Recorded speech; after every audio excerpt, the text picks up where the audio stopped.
you grew up here. You grew up Catholic. I know it's an important part of your life, has remained an important part of your life.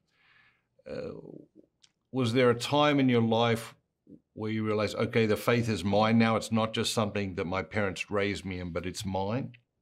Yeah, I think so. I went to University of Dayton, it's a Catholic college, and that was the first time I'd really been away from home. And my parents were very devout, and I would say strict Catholics. So I mean, there was no such thing as sleeping in on Sunday. I mean, it just didn't happen. If you were living at home, you were at Mass on Sunday, absolutely.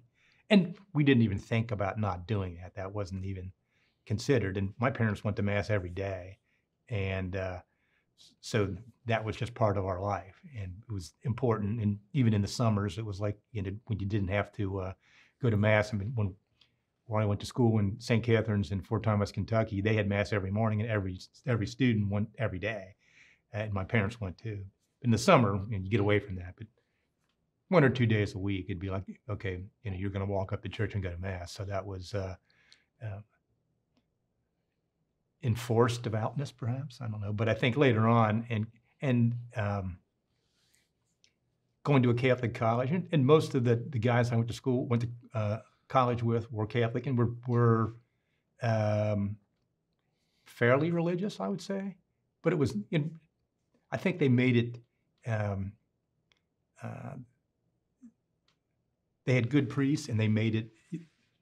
You were engaged with your faith there, and it wasn't looked down upon; it was looked up at. So I think that made it much more real to me. I remember hearing you speak about hitchhiking home from. Hard to believe in this day and age, right? It certainly is. Hitchhiking home from college. I mean, you mentioned this day and age.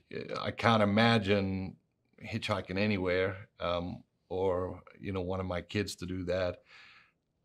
When you look back on that, what is your memory of hitchhiking down from Dayton to Cincinnati? Well, this may sound unbelievable. I never once got a ride all the way. So it was like, even though they're only 50 miles apart, and I used to hold a little sign that said "Student Cincinnati." I don't know. I mean, I guess I looked scruffy enough. I didn't want them to think I was, destitute. Although I was. If you're hitchhiking, you probably are pretty close to being destitute. But yeah, I got some. I had some rides with some pretty sketchy characters, but never had a negative experience. I think as far as I ever got on the ride from the exit at UD was maybe to Hopple, which was 5 miles from downtown, but never all the way downtown. So that was hard to believe. But I did it. So many times. When you got downtown, then you would take a bus? Yeah.